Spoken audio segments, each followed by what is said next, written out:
Coming up on UT 10 News, we'll catch up with this year's Jefferson Award winner. I check out what a UT alum is doing to help out the theater and art community in Toledo. Plus, Nick Meal took a trip to Cleveland for the MAC tournament as the Rocket basketball teams hope to punch their tickets to the big dance. Your news in 10 minutes starts now. Thanks for joining us. I'm Natasha Gordon. And I'm Gina Todd. Sexually transmitted infections are on the rise at UT. UT professor and vice chair of family medicine, Dr. Sanford Kimmel, says STIs are a significant health problem on main campus. The medical center has reported 5 cases of gonorrhea since January.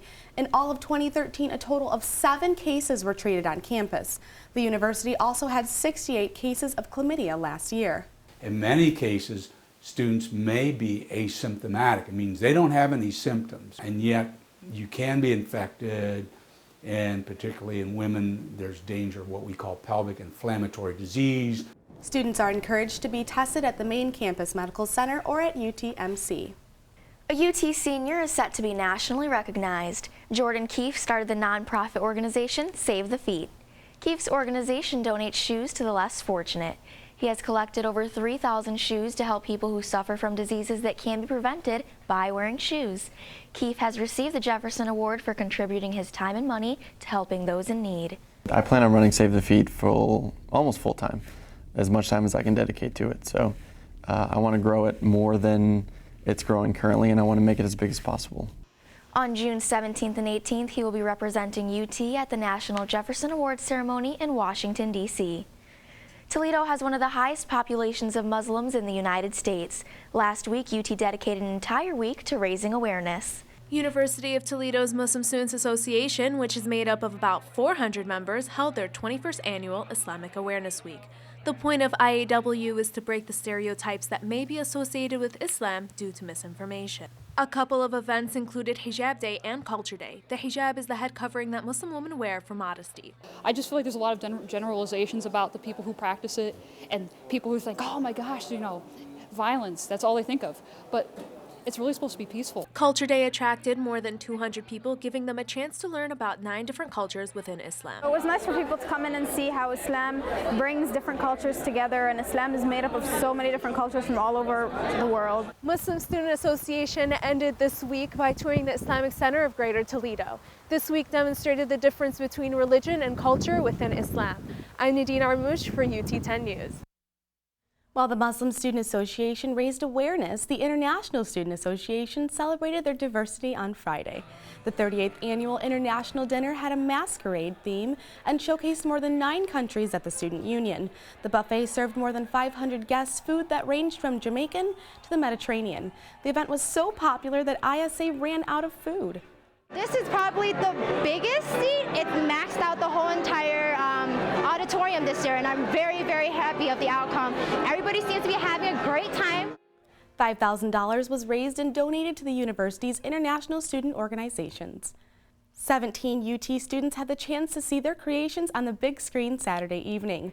The Aspiring Filmmakers Showcase displayed 24 works at the Center for Performing Arts. The works were judged by a panel of 8 that included the College of Communication dean and local artists. The pieces were created in film, video, documentary production, optical printing, and study abroad courses. People are going to respond to their work as an audience rather than as just merely your classmates. All works submitted, including the films that did not make it into the showcase, will be on display at the Ohio Theater March 28th. Last weekend, the Department of Music held auditions at the Center for Performing Arts for incoming freshmen. High school students showed their musical talent by playing the guitar to brass instruments to singing. The music department expects 30 to 40 students to audition this semester, and around 80% will be accepted into the department. It is nerve-wracking, but I have confidence, and confidence is key. The final audition for the 2014-2015 school year will be on March 22nd. A UT alum is opening the first art house pub in downtown Toledo. Reporter Guyton Matthews was on Adams Street. The Moxie will be a place where people in Toledo can display their artistic abilities while enjoying food and a bar. The universities are loaded with talented kids, and so much of the talent leaves town because there's no place to show their works, and we're hoping that this will be a great location for that.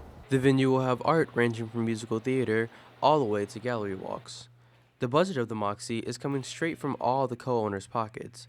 Although the budget is tight, co-owner Aggie Alt still wants to give back to the community.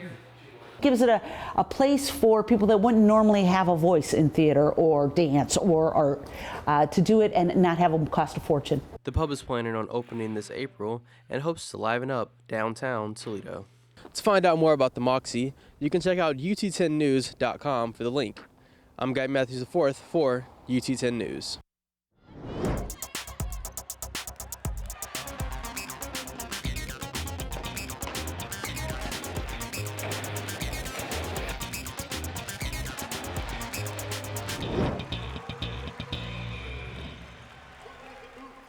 I'm Nick Meal, and this is your UT10 Sports. It was a big weekend for Rockets basketball as both the men and women headed over to Cleveland for the MAC tournament at Quicken Loans Arena.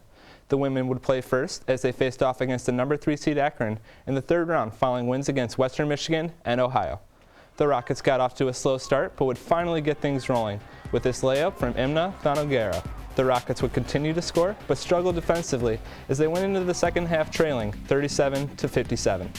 Not much would change in the second half, as the Rockets simply had no answer for Akron guard Hannah Luberg, who had finished with a game-high 32 points.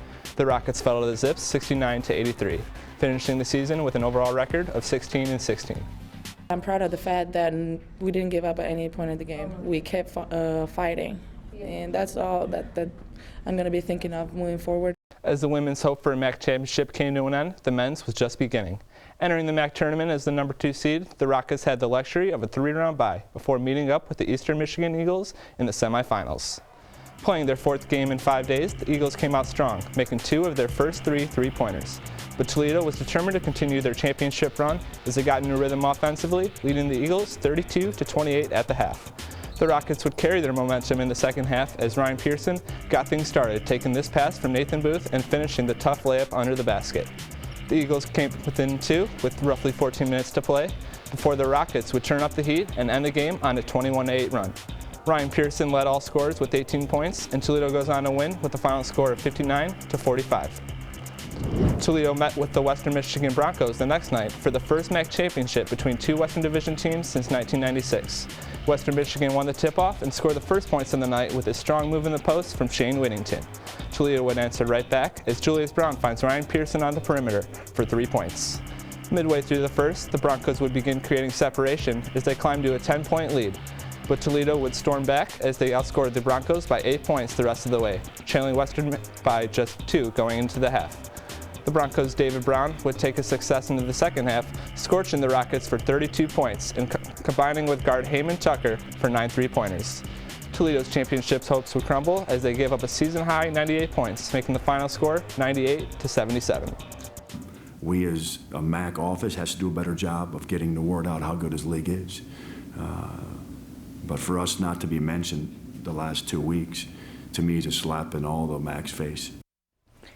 Overall, it looks like Rocket basketball had a pretty good season this year. Yeah, they really did. And it looks like the Rockets men aren't done playing yet as they got a 6th seed going in the NIT tournament. When do they play next? They'll play Southern Mississippi on Wednesday, and that game will be on ESPN3 at 7:30.